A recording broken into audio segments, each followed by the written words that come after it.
Good morning. We're going to start Unit 3 today. I actually really hate that I have to start this asynchronously with you and that you aren't able to be in a live Teams meeting with me. This is one of my favorite units and one of my favorite lessons from this unit. So today what we're going to do is begin talking about the major changes that were happening in the 1920s. So where we were 100 years ago in our country. Before I go into the notes and stuff for today, I did want to take a second just to show you the syllabus for Unit 3. So you have access to this. It is at the top of your Unit 3 module.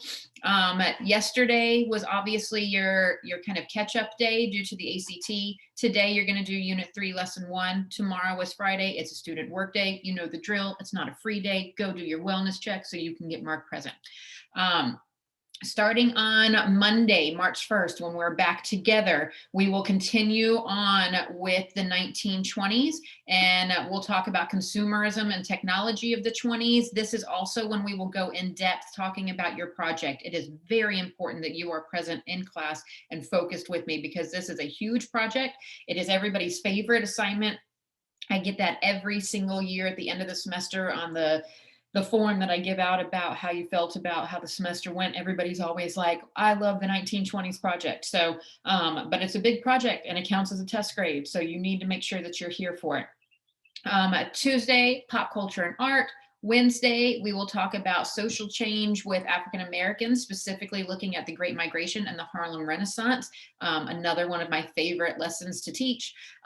Thursday, we'll talk about social change for women and young people during this time. Friday again, student work day, keep working on your project. After that, we will get into the politics of the 20s with Presidents Harding and Coolidge, and then we will transition into the 30s with Presidents Hoover and FDR. And as we get into the I'm completely losing my train of thought here. As we get into the 1930s, we'll start talking about the Depression. On Wednesday, March 10th, you're going to have a quiz on the 1920s. And then the rest of the time after the quiz, you have just to have a day just to work on your project. So no new information. Quiz, project, that's it that day. Thursday, we will start the Depression. So we'll get into what actually caused the Depression to happen. Friday will be your student work day. Keep on working on that project because it's going to be due soon. Monday, March 15th, we'll talk about what life was like for people living during the Depression. And then on Tuesday and Wednesday, we will focus on how the government was responding to the Depression and what they were doing in the New Deal programs that were put into place. Tuesday, March 16th is when your Unit 3 project is due. You have just over 2 weeks. You have 15 days. You have March 1st, it will be assigned. March 16th, it will be due. So you've got 15 days to get the project done, which I'm telling you right now is plenty of time. Thursday on the 18th, we will have a full review day. We'll play some Quizlet Live, some Kahoot, because we're going to cover a lot of stuff. This is a longer unit, so I want to give you guys a review day. Friday will be that student work day. And then on Monday, March 22nd, you will take your Unit 3 test. Your project is a test grade and your Unit 3 test will be the last 2 test grades for this quarter, because as it says down here, the end of the quarter is already coming up. So the end of the third quarter is Thursday, March 24th. So I know it seems far away right now as it's still February and I'm talking to you about this, but I'm promising you this unit is going to go by really fast. Basically everything from this point seems to like just snowball and get faster and faster and faster. So you got a lot of things to do. You need to make sure that you're on top of it. And so on Monday, we'll talk more about that project. I just wanted to go through this with you so that you were aware of what is coming your way. So speaking of what's coming your way, let's talk about what's coming your way for today. So today you're going to be learning about the 1920s culture war, which is like this these big culture changes that started happening during this time. So your goal for today is that students will be able to identify the cultural and generational changes of the 1920s in order to understand the challenges to the American dream that happened during this time. So remember, Unit 1 was all about expansion. Unit 2 was all about oppression. Unit 3 is going to be about achieving the American dream or not being able to achieve the American dream. So in the 20s, things are going to be great. Everybody's going to feel on top of the world. And then the depression is going to hit and we're going to see the American dream kind of dwindle. So that is the continuing theme, is the American dream during Unit 3. So what I'm going to do with you today is go through this set of notes with you and talk to you about it. And all I need you to do is listen to me. Please watch the video and listen, and you're going to need to tell me what you learned about this stuff. Then your task for today is your intro into the 1920s assignment. I'll talk about that when I'm done with the notes. After that, you have to complete the lesson demonstrated form again today, showing me that you did the assignment, you watched the entire video, you completed your assignment, you filled out the form, and now I can mark you present for today. And then task number 3 just says that if you haven't done so already, go ahead and take a look at your 1920s project and get yourself a little sneak peek of it. So with that said, let's go ahead and pop into these notes. Again, I wish I was able to talk with you guys about this stuff live. I love this topic, but you know, what it is what it is. So we're here to do this virtually, and I'm hoping and praying that you are actually going to continue to watch these notes, because I'm going to be really mad and upset if you don't. So culture war is our topic for today. We have finally gotten to the 1920s. We're getting into a little bit more of a modern era. You can see just in the picture here the changes. Like, this would have been the Victorian look that a lady should have had. By the time we get to the 1920s, things are going to start to be very different. Women are chopping their hair off, they're bleaching it blonde, they're wearing red lipstick. It is a big change that is happening. So why is this change actually happening? So the progressive era that we just finished talking about with Unit 2, coupled with World War I, which I'm going to say, like, let's take a little pause here. World War I has happened at this point. We haven't talked about it in class. We're going to talk about World War I and World War II together in Unit 4. But I just need you to know that in the timeline of things, we are now coming out of the progressive era and out of World War I and into the 1920s. These radical changes that happen because of the war and because of the progressive reforms create this whole brand new generation. So 1920 ends up seeing the very first time in US history that we have more people living in the cities, living in urban areas, than we have living in the rural country. So we're seeing big changes in that. We've been talking about the growth of cities during this time period, but they're just getting bigger and bigger. And now it's official. There are more people living in cities than living in the country. So that ends up affecting the way that people live, the way that people view things. You'll learn more about that in your assignment today. So the United States culture was basically experiencing these new divisions. Like, everybody was like, you're on this side or you're on this side. And that just keeps happening. So those going to be some of the changes that we're going to be talking about today. So we're going to be looking at how the younger generation was different from the older generation, how religion was causing changes between people, how prohibition caused changes. And then we're also going to look at the rise of nativism at this time, and discuss a little bit of like hard history stuff that was happening again with race issues in this country. So let's go in and start with the young versus the old. We're looking at the new generation. For the first time in history, we're going to start to see, in US history, we're going to start to see a division between the younger generation and the older generation. Before this, we didn't really see this kind of like division between your generations, because everybody basically was kind of like living in these more like rural areas together, and everybody was just kind of doing things the same. But with these new cities growing and getting bigger, and young people having more freedom, and the invention of cars and like all of this stuff, you start to see the young people living a very different life than what the people in the older generation were living.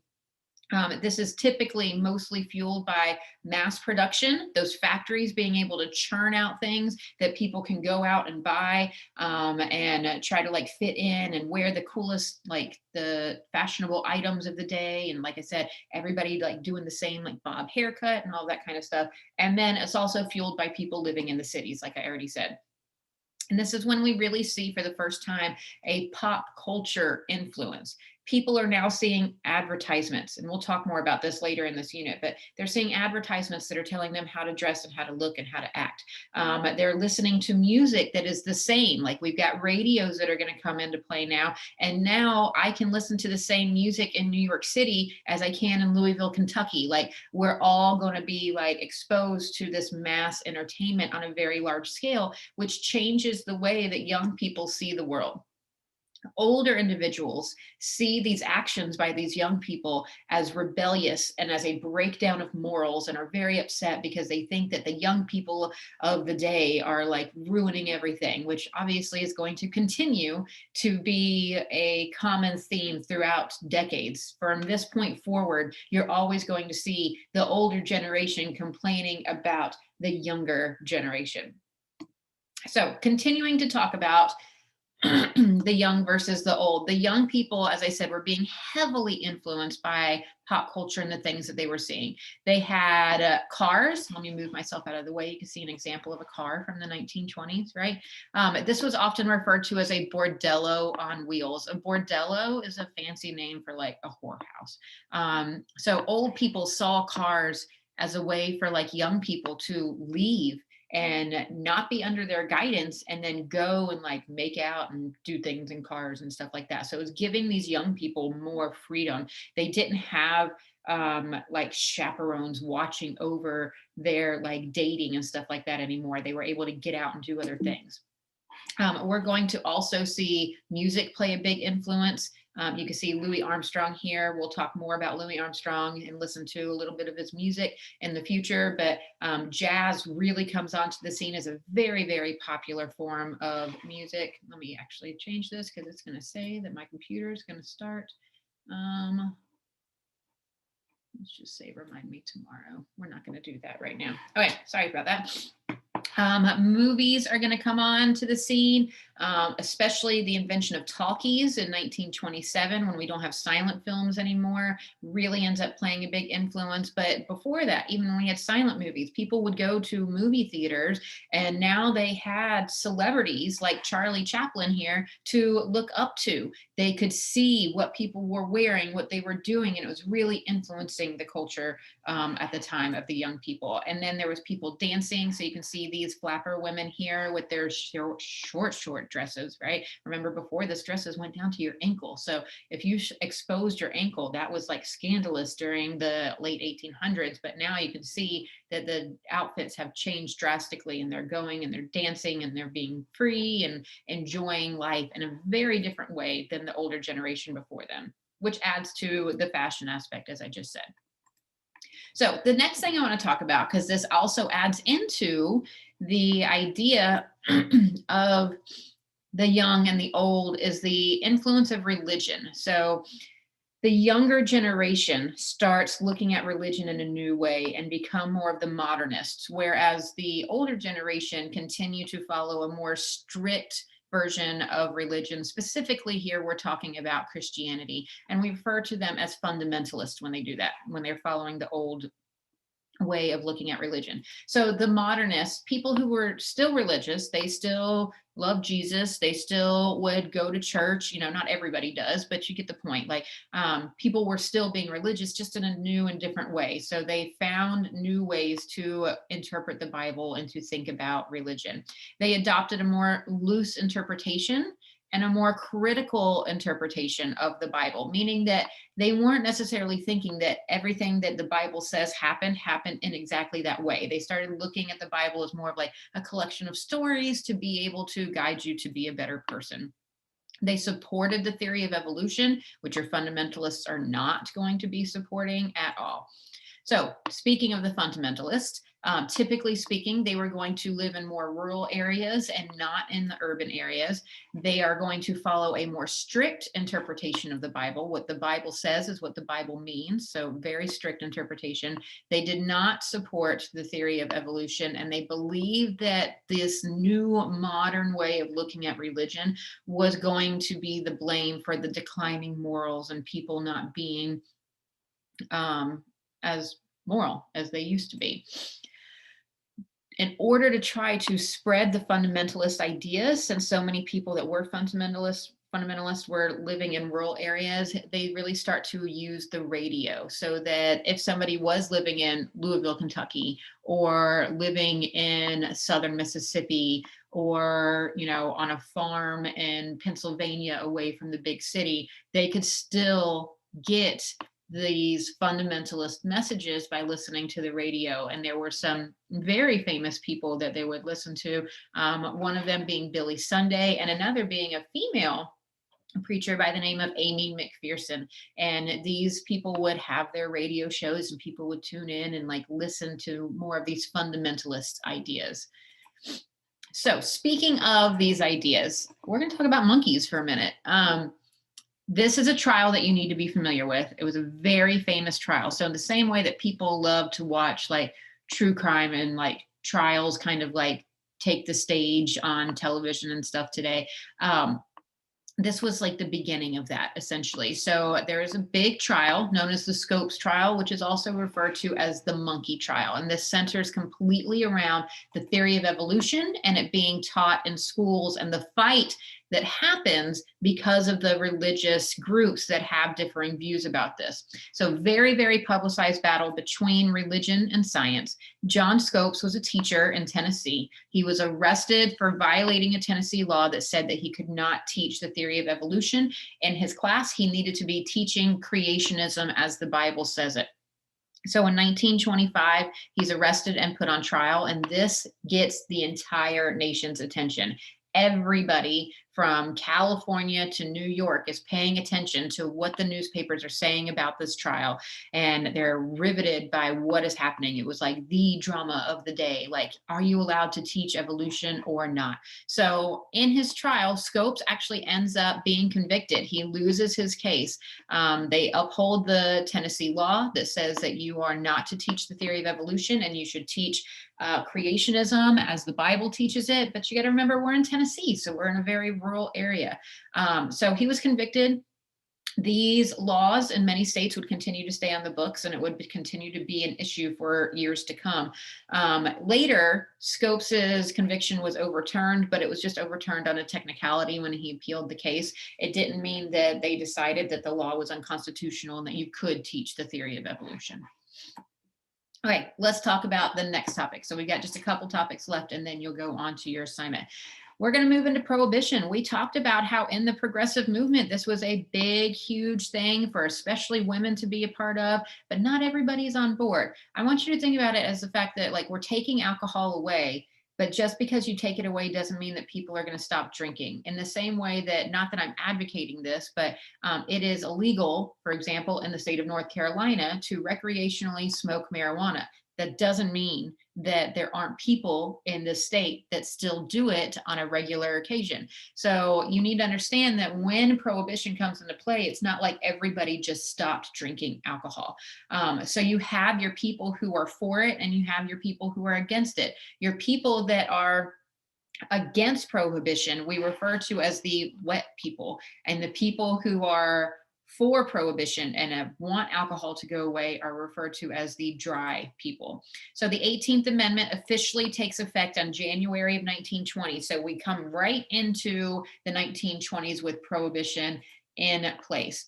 This is a huge success for that temperance movement that we talked about back in our last unit. And there are a lot of people who are very happy about this happening. But as I said, people were still drinking. Oftentimes police officers would be kind of paid to look the other way.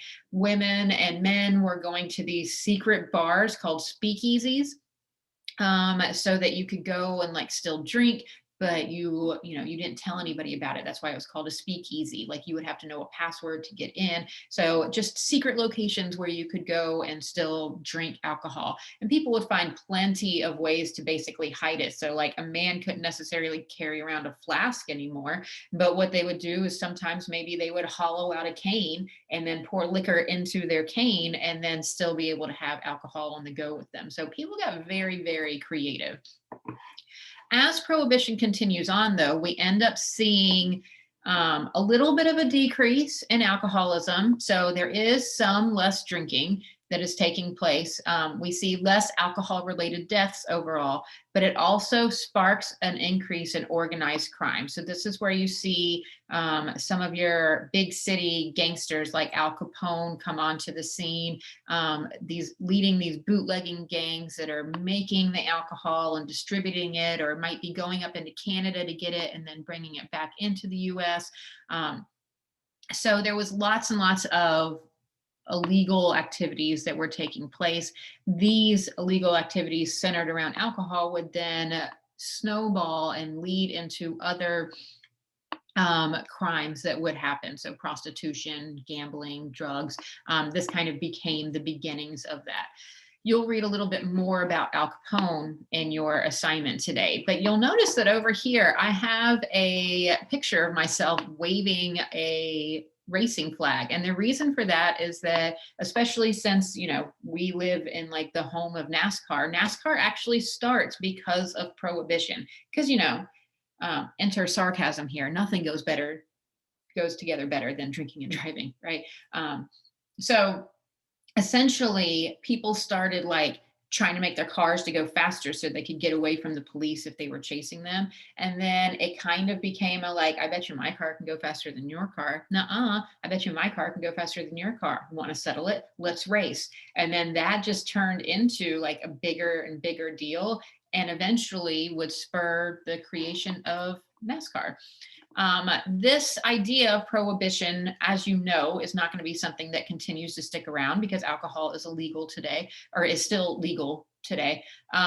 So in 1933, we actually end up bringing prohibition to an end. We do this for a number of different reasons. One, because of that increased crime, but also because we realize like you can make money off of the sale of alcohol. And if people are going to drink it anyway, the government may as well make money on it during the Depression. And so we bring it to an end. So for 13 years, we are a dry country. And then eventually, alcohol is brought back by the 21st Amendment, which is really easy to remember because, as I said, the 18th Amendment takes it away. When you turn 18, you can do a lot of things, but you still can't drink legally. But when you turn 21, you can drink legally. Thus, it makes it easy to remember that the 21st Amendment is the one that brings alcohol back. All right, last thing that I want to talk about is a topic that always tends to come up, it seems like, in like almost every unit, and that is race relations and nativism in our country. So when World War I is over, we end up seeing this rise in nativism. And we mentioned nativism back in Unit 1 before when we were talking about immigrants. This is going to be the idea of like Americans that are native born Americans, not Native Americans like Indians, but native born Americans kind of being against foreigners. So World War I kind of like interrupts immigration in the United States a bit. And after World War I ends, we start to see this explosion of immigrants wanting to come back into the United States. And a lot of people are very weary about like what ideas are they bringing in. Over in Europe at this time, we're starting to see the rise of socialism and communist beliefs and stuff like that. And so they're like, what are these crazy ideas that they're bringing with them? They're un-American ideas. We don't want them in our country. Basically finding any excuse that you can to be upset and be a nativist and not want these individuals to come into the country. This involvement with the war and the fear of that foreign influence that they might bring with them is what's going to lead most people to resist immigration. Congress very quickly acts to appease the people, and they're like on board with trying to slow down this immigration. And they pass a series of quota laws that severely restricts the amount of immigrants that can come into the country, and says you can only have so many from this country, you can only have so many from this country, you can only have so many from this country. And it really restricted what would be considered the undesirable immigrants more so than anybody else. So specifically at this time, we're still looking at trying to keep Asian immigration low, and then Eastern Europeans are the other group that they were like, no, we don't really want them coming into the country. Let me go to the next one. Okay, this is the last slide. So during this time, you need to understand that the KKK comes around right after the Civil War. And it goes through these ebbs and flows, if you will, these ups and downs. But in the 1920s, when we see this rise of nativism, not only are we seeing people being more and more against these immigrants, but also more and more against African Americans. And so we see a rise of the KKK that takes place. This resurgence of popularity specifically gets a big, huge boost because of a silent film that is 3.5 hours long, of a silent film, but basically talks about Reconstruction after the Civil War, and then about how awful everything was and how the KKK would come in and save the day. So if I click on this right here, and you can go to this, we don't have the time to necessarily completely go through and watch this whole thing. This is a 6-minute clip, but I wanted to give you a little bit of an update. So let me turn it down a little bit, because otherwise you're just missing music. But you can see here, like, this is part of it. This is close to the end of the movie, but movies become a huge, huge deal. And so everybody is watching this. This is actually becomes the very first movie to ever be played in the White House, when Wilson is president of the United States. I told you before my thoughts on him, about how he was a white supremacist. He loved this movie. He was friends with the guy who made this movie. Little known fact is that in this movie, in order to get better light and show things up on the screen, because let me turn that down a little bit more, because the people don't have really great technology at this time, we see the KKK in this movie set fire to a cross, and that was just done so that it could be seen. That is legit the reason why the KKK burns crosses still today, because it was in a movie and a movie told them to do it. There's no actual real significance behind it. But you can see in this movie what's happening is that they're depicting a bunch of African Americans that are attacking this white family. You may notice that they're in blackface. You weren't going to have really black actors being allowed to work and be alongside with white actors, especially when in one point in this movie, there is a woman that is being approached by an African American. And as a result, she thinks that he is going to rape her. And instead of being raped, she decides to jump off a cliff to her death. Like, this movie is so ridiculous. But you can see through the shots, we've got the Klan kind of like coming in to save the day. And if we kept going on with the clip, it would show how, you know, the Klan is revered and is so like treated like heroes, essentially, because of the role that they did. So again, I'm not going to go through and play the whole thing, but you can see the Klan comes in. They're being celebrated now in the streets because they ran everybody off. So yeah, just a little bit of an idea. So this actually ends up bringing, let me come back to the thing. So this movie starts to get people to be like, ooh, the Klan is pretty good. The Klan is pretty awesome. And so we start to see a huge increase in the popularity of it, because the movie can now, in this new technology, can reach more people than ever. By 1925, the Klan is up to 5 million members in the United States. You need to also remember, though, their hostility wasn't just against African Americans. It was also against Catholics, Jews, any immigrants, anybody that could be suspected of being a communist. These are all going to be people that the Klan would target, anything that was seen as un-American.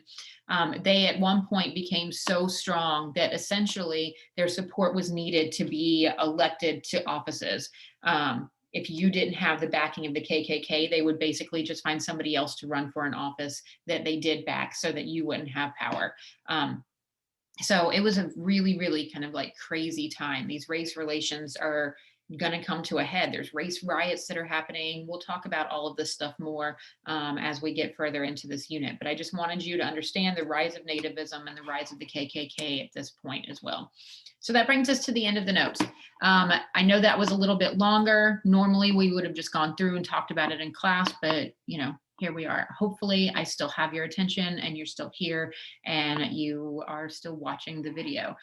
You now need to go and complete your Unit 2 Lesson 1 Intro to the 1920s assignment. So to do that, you're going to click here, open up this textbook section, and then it is a Canvas quiz. So you're just going to go through and read and then answer the questions. Some are true, false, some are multiple choice, some are you typing your answers in. You know how to do this. You've done it a million times before. When you are done with that, you need to go and complete the lesson demonstrated form. It is going to ask you about watching the video and what you learned in the video. It's going to ask you about completing your assignment. Again, it's going to mention an absence, but remember, it's really me that's being absent here in this situation, not you. So just put today's date. Today's date is going to be February 25th. Put today's date and then put the reason for the absence as ACT. You have to do this form to be marked present. Make sure that you get that done. Other than that, I know this is a longer video. I'm sorry about that, but it'll all be good. And on Monday, we will talk about assigning your project and we will continue on with our new unit. Let me know if you need anything. I am actually not giving an ACT today, so I will have access to my computer and can talk to you if you have any questions at all. I will see you guys later. Bye, y'all.